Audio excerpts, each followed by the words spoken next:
You get that hustle from, though? I grew up around nothing but hustlers. I grew up around nothing but people that know how to get money and learn how to get money and seen nothing but getting money. I mean, I seen the ups, I seen the downs, but for the most part, for me, from a baby, from as much as I can remember, wasn't nothing but hustlers around me, from my moms to my uncles to, and then my grandma was always a working lady. My grandfather was always a hustler and a working man. So everybody around me always was about getting some chicken and things like that. And I was missing the AZ, the crack era. So I seen it good, I seen it bad. Like my mom was really heavy in the game. Like it was a great time. And then it was a bad time, but yeah, but heavy in the game. What you mean by heavy in the game? She was heavy in the game. She was a couple of her boyfriends were real big inside of the crack era. They were very heavy in that. Used to take limos to school and shit like that. Christmases, the whole house filled up with Christmas gifts and the lumberjack coats that Biggie was talking about with the hat to match. Yeah. All that type of shit, V-bomber, sheepskins with the mittens and the hats and all that shit, desert boots, all that shit. Like, you know what I mean? I'm that type of kid, so I just been around a lot and coming up, like everything that I was around ended up revolved around hustling. I was in the crack era where there was so much crack being sold that there was so many empty crack vials on the floor that me and my friends used to pick up the empty crack vials because it was all different colors, and he might pick up all the red vials today. I might pick up all the yellow vials. He might pick up all the purple vials, and now we emulating what we see on the block. Like, yo, we got purple, we got yellow, yo, we got purple. I grew up on Weeks Avenue. Every fucking apartment on the block of Weeks Avenue sold crack. There was like buildings with every apartment, and that shit sold crack that my friends used to live in. Like, I grew up in the spooky era. You know what I mean? And I was a child growing up in that, but I was a child that was a little bit ahead of my time, so I understood shit that I shouldn't understand at that time. And I love that. I think I got to go back, though, to the in-system Go back to it. Studio. You know what I'm saying? You saying you was the first person that did that, and it seemed like you was the first to do a lot of different things. Google it. No, I'm going to Google it for sure, but it's like you did a lot of things first. I know you hate to talk about the past a lot of times and shit that could have happened, but, man, I just want you to Tell that to Soulja Boy. Oh, man. Tell him again. Soulja, Jim did this one first. I think Soulja gonna come at you, and he definitely can't. I did shit before he was even in the game. I was at Soulja Boy's first show in Atlanta, I think like at the Opera. I forgot what show it was. I was at his very first show, and everybody was going crazy for this new kid named Soulja Boy doing a Superman that hoe. You was doing the dance, or you was too gangster? Nah, I wasn't doing the Superman. Nah, but yeah, man, I just want to hear how that feels, though. Like, where you at now, all the shit you started and not getting the checks for it. Like, what stands out? Which brand? What, like? No, I'll tell you a story. The most funny story would be True Religion. I am the first rapper to put on a pair of True Religion shoes. Hey, you're not going to keep with this first talk, wholeheartedly. Man. I mean, like, these niggas don't even know what True Religion was. My brother brought them jeans home one day when I got in the house. He threw them on the bed. They from Bloomingdale's. He's like, yo, throw those on, man. Them shit's just $300 jeans. This is one $300 jeans were the equivalent to Mary's $1,200 jeans. Those niggas wasn't buying $300, $400 jeans. He like, put those on. I flipped them open. They had the dope stitching. And then it was bell bottoms. And then they had a stitch going across. He like, man, put them shits on, man. Give a fuck about no bell bottoms. This shit's $300 jeans. Niggas, rich nigga shit right here. I'm like, man, I don't like the bell bottom part. He like, yo, bro, listen to me. Listen to your brother, nigga. I get fly too. They gonna be on this. And sure enough, I put them shits on. And then they went from having the shit across, striped across, and me and Joel used to go to the cleaners and make them and tailor them to the way we fitted. Then True Religion started making the Billy jeans. When they made the Billy jeans, it was over after that. We weren't. And then from there, we were the first person to wear a pair of antique denims. Niggas did not know what they was. I didn't know what they was. I got them shits. Well, Chrissy brought them shits for me in Miami when we was down there shopping downtown. 04, 05, shit like that, you dig? She was like, nah, these shits is fire. These shits look like some old school cowboy type of shits.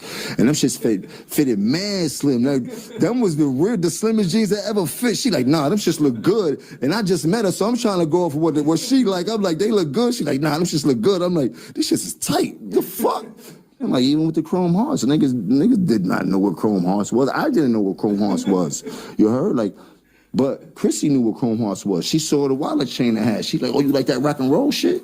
She's like, oh, you got to get the Chrome Heart shit. That's the big boy shit. That's what Tommy be wearing all that. I'm like, what? We went in there and the tank top was 600. I almost fainted. Like, what? This is a Fruit of the Loom tank top. What do you mean? Like 600. She's like, yeah, that's that big boy shit. This what they wearing on stage. I'm like, what?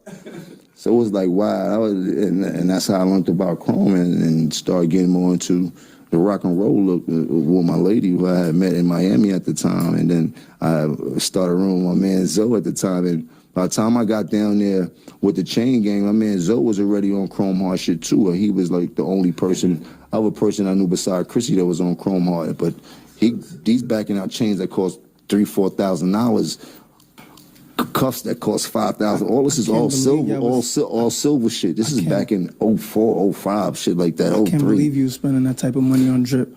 But you met Chrissy in Miami? She from Harlem, but I met her in Miami.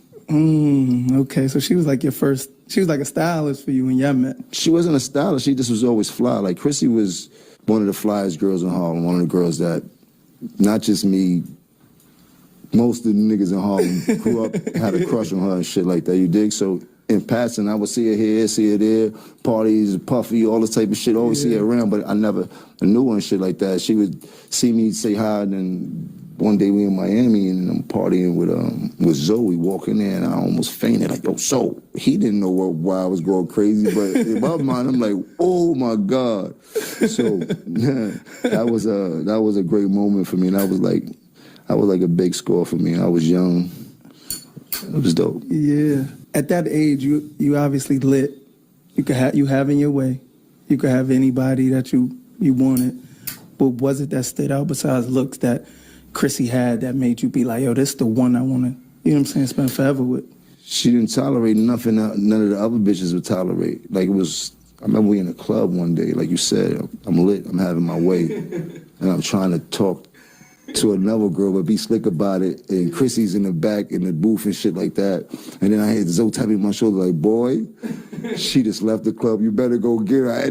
I'm like, yo, why you left the club? Yo, I'm like, yo, get my credit. I just run out the fuckers chasing out the club. Like, yo. And I was like, man, she a different type, because any other girl I was with, they wouldn't even. Yeah, they would have just stuck around and looked like a goofy. Yeah, you know what I mean? Yeah. So. And then she was always known for standing on business. She come from a world of hustlers too. Like, she ain't no chump. Like, you know what I mean? Like, she a big deal in Harlem. Like, you know what I mean? Yeah. She like I see how proud you are. She a little older than me, so her era was like right before me, and the glory days of all the Rich Porters and all that type of shit. That's her days. Yeah. You know, as I see y'all relationship, obviously public, it's everywhere. If you with somebody long enough and y'all got shared bank accounts, y'all got houses together, y'all got everything together, why is the world stuck on like traditional? Well, what that means for you? Traditional is the marriage that we all know. You know what I mean? Right. That's what every woman wants, and that's what every man should want to give a woman, and that's what I want to give my lady. But spiritually and commitment-wise, marriage is about a bond. Having somebody that's going to be there no matter what, like understand the circumstances, whether it's good or bad. Like, it's just a certain chemistry that comes with that bond and shit like that. Like, a lot of people marry for so many stupid reasons that so many marriages end up getting divorced and things like that. Right. I come from a day where you get married, that's who you with forever. And my commitment is of that also, because when I'm with a person that's who I'm with, I didn't have too many girlfriends in my life and shit like that, you know what I mean? So it's like, but my lady's a dope lady, and what we got is heaven sent, and she deserves the world, you know what I mean? And for me, I put my whole life on TV and all this shit, so naturally, everybody's gonna have something to say, because that's what it's there for and shit like that, right. You know what I mean? It used to bother me a lot. Now I don't even pay it attention, because that shit serves no purpose in my relationship, you know what I mean? What stops you from doing it? Nothing stops me. Way? We about to get it going. Yeah, about to get it going? Yeah. Hey, you hear it first. Respectfully, Justin LaBoy Show, Jim Wedding. I can't tell you this, that time don't lie, man. You know what I mean? Like, you dig, and sooner or later we all gotta do what we need to do and shit like that. 2025 gonna be a great year. Yeah. I mean, loyalty and stupidity run neck and neck. Remember I told you that. When you become loyal to a flaw, it starts to become a problem. You heard? And at that point, it's a stupid thing to do.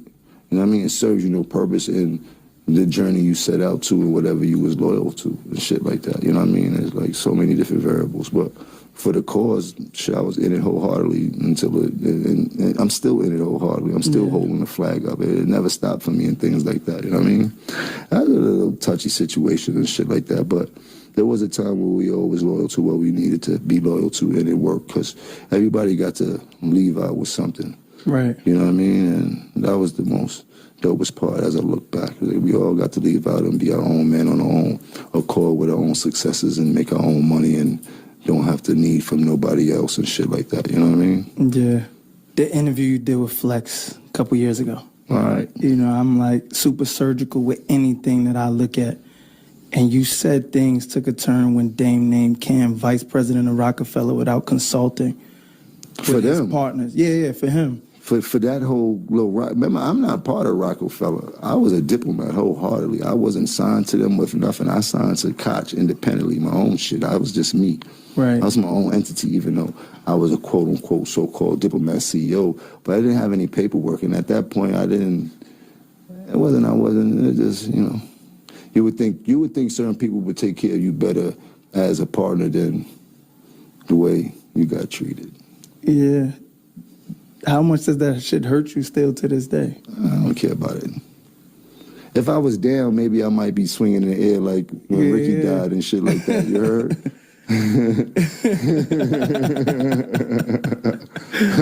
But yeah, man, shit, like life happens and shit like that. I mean, like, Now, I'm gonna keep pressing you on this though because I know that cancer intuition that you got, like. I knew you caught on at some point before anybody told you anything, and I just want to know like that story. I caught on before we was even famous. What you mean? I'm great at reading people's characteristics. I'm a very spiritual person, and I know who's who when I encounter them. And if you give me enough time around, you understand exactly who you are. You heard it, and I got to understand exactly how I need to use you in my life, or I don't need to be next to you. And at that point in my life, it was only two decisions. It was either go to the street or play your position. Yeah, nigga, you a boss and you helped put everything together. This whole shit started in my grandmother's house. Mace, Cam, Bloodshed, all of that shit started out my grandmother's house. Everybody got signed living with me in my grandmother's house, with me, not with them. It was all living with me. This where the whole nucleus and everything started from right then and there and shit like that. And moving forward and shit like that, I had a decision to make over childish things that I seen people be doing childish things and shit like that. And I was like, well,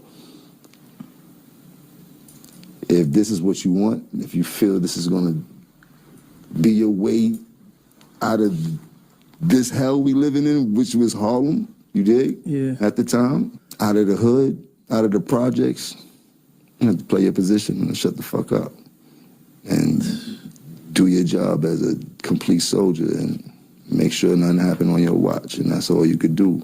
And can't nobody hold nothing against you for that. And that's what I chose to do. And so you seen this shit before it happens, what you tell, like everything. Mm-hmm. It started with Mace. He didn't do the right thing. That's the one question I wanted to ask you. I'm a little bit too young to understand. Like I just was able to be like a teen. I watched Mace shit on Cam and everybody around him. Wow. A bitch like all the time.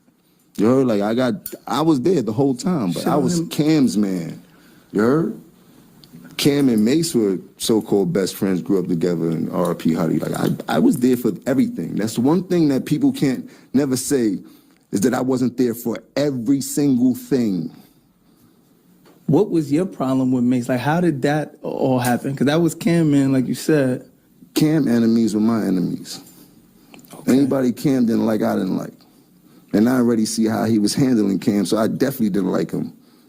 You dig? And then I seen how much love Cam had for him and how Cam was jumping out the window for him, which a friend should and shit like that. Like, being overprotective, making sure nothing happened. Like, he was trying his best to make sure that Mace stayed as safe as possible, but Mace had got that money and lost his motherfucking mind as he's supposed to, man. He grew up in a kid that doesn't have what most of us had. He was probably more or less fortunate than most of us. Didn't have the sneakers, didn't have all that shit coming up. So him having the first bit of success out of all of us and really getting to a bag, he just went crazy like most people do and shit like that. Shit, I had my times where I went crazy, but that bag just be too much. Yeah. You dig? But the people I loved, I still love them today. You know what I mean? The people that I consider to be the ones that's gonna help me in this journey, I still love them today, and we still have great relationships and shit like that. It ain't got nothing to do with Cam and them and shit like that. We all have our own group of people that help us along with this journey and shit like that. So now that you see Cam and Mace together having their own show, how did that shit make you feel when you seen them come together after everything that you did? I seen crazier shit happen. I know brothers that shot brothers and shit like that. So for friends to get back after a world of whatever they went through, it's not surprising to me and shit like that. But I see they don't talk about the days of being shit on, you heard? They don't talk about the things that separated them and shit like that. So, you know, it's funny. But kudos to them, man. They got a dope show. Who am I to hate on what they got going on, man? I hope they make $1 trillion. What's the craziest shit you seen Mace do to Cam that was just like, yo, I can't believe these niggas could even get back cool after some shit like that? I won't say nothing crazy, but I say some funny shit that I seen happen. I seen Mace fire his brother, kick him out the limo in the middle of the highway and shit like that. You heard? His old brother. That nigga's vicious. But he coming back off the road from, I think, a bunch of tours and shit like that. Get off the plane. And Mace got the brand new Mercedes drop burgundy, pull up to the airport, skirt, the car dealer bringing that shit outside the airport, two-door drink, brand new stickers on that bitch. That nigga going crazy, right, joking and shit like that with Cam and shit. That nigga jumped in the shit by himself with skirt off. I said, yeah, this nigga is a different type of animal. This nigga don't care about nothing. Word up. Nah, then he had us in a row with him, because this was Cam started doing the hype man for him, and then we started doing some tours. I would be hyping Cam, so now I come out. So now he got us hyping both of them. Nigga had us doing dance moves, like coordinated dance moves on the speaker and shit like that. I never forget this shit, like matching outfits, coordinated dance moves, like what show? Or Cam bust out that shit like, we ain't doing this shit no more. Fuck all these niggas, man. Fuck everybody, man. We're gonna kill one of these niggas. That was the last time we seen them until it is what it is, you heard? Keeping it Cam right now, he just did the interview with 50. For the younger audience, we had like a rap battle thing at one time. And 50, what you did, so we was having interior problems at Dipset. Nobody knew about this. Nobody knew that we was like not on the same page. Right. So when me and you were battling during our music thing, you got members of Dipset to come to your show. Them niggas be on my dick, right? Them niggas ain't got nothing else to think about but Capo.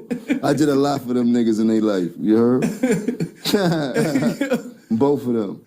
Pause, though. Get off of my dirt. There's only space on there for baby girl, man. Come on, man. Tugging on my shit like that. Yo, you never clear shit up, and we never hear your side of the story. Cam was like, I thought we could pull it together. Next thing I know, I see Jim performing with That 50. nigga ain't think nothing. He could pull nothing together. He couldn't do nothing with me. He couldn't tell me nothing, nigga. Like, let's not get this shit twisted. Like, nigga, nobody could tell me nothing, nigga. I was my own boss. I did what I did as a fucking soldier, because I was a soldier, nigga. You heard? I had the soldiers, niggas. Niggas didn't tell me nothing. You heard? I did what I wanted to do. I seen the shit wasn't going right, so I started doing what Jim Jones needed to do for Jim Jones, because the nigga that was supposed to be the Don wasn't taking care of the capo. Started feeling like the Gotti movie, you heard? But what was the point where you realized I'm gonna have to do what the fuck I gotta do, because this shit. I mean, it's the last straw. There's nothing in my memory like, yo, that was the last show, but it was just the sequence of the way things was going, and it came to a point where I had to worry about who Jim Jones was moving forward. Then I was worried about anybody else, because nobody else was worried about me. I got to a point where I became famous too. There was a point where all the famous people know me. Then after that, it was like, shit, I'm just as famous as all the famous people. I can't do what I used to do for you. You heard? Somebody got to do that for me right now, because I'm super lit. You heard?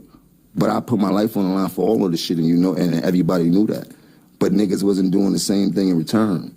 What's something that stands out to you, though, when you realize niggas really wasn't for you? I know you say you've been seeing it, but there's a moment, bro, like, you know what I'm saying? Wherever that feel like concert is. somebody, when you start to feel like somebody want to see you do good, but not as good as them, you're like, oh yeah, I know what this move is about.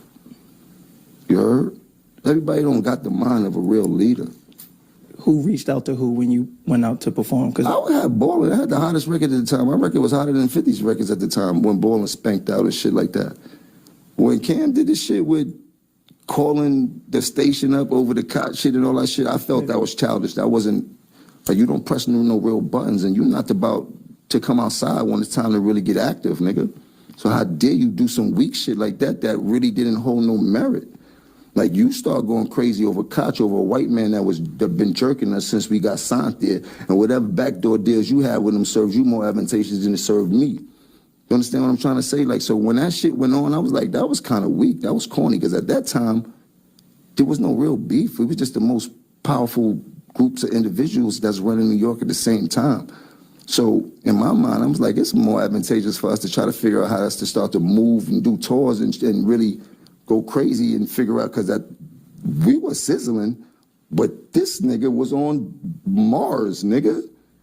These niggas wasn't doing regular shit. These niggas was doing fucking arenas every night. We doing clubs every night. We got the city and the urban communities on fire and shit like that. In my mind, I see an opportunity for us to really start. You heard? Like, we had all the power and shit like that. My mind ran different and shit like that. So when he did that, I'm like, damn, I fucked all that up. You heard? And then it was like, now you want to start a beef with these niggas over what, though? So you never understood why he started beef with them? Nah, I didn't understand that. I heard what the nigga said, oh, Koch was a graveyard and all that type of shit. I didn't give a fuck about none of that type of shit. You heard? Like, and it really hit me. I was on fire at that time. I don't care about what you say and shit like that. We on an independent label getting stupid though. Like, we did shit that nobody did in the game. So in my mind, I'm like, oh, that shit was whack. I don't like how this shit is going. I gotta start really doing shit that's gonna benefit me, because niggas will seem like they won't want to see nobody else win. Right. And I need to win. I gotta win in spirit. So, you heard? I didn't put all this work in for nothing. You dig? I didn't teach myself how to rap for nothing. I didn't jump all on this game to be famous for nothing. I need to capitalize and be just as famous as the most famous, most successful rich person in this game also. I'm now in the game. I still got to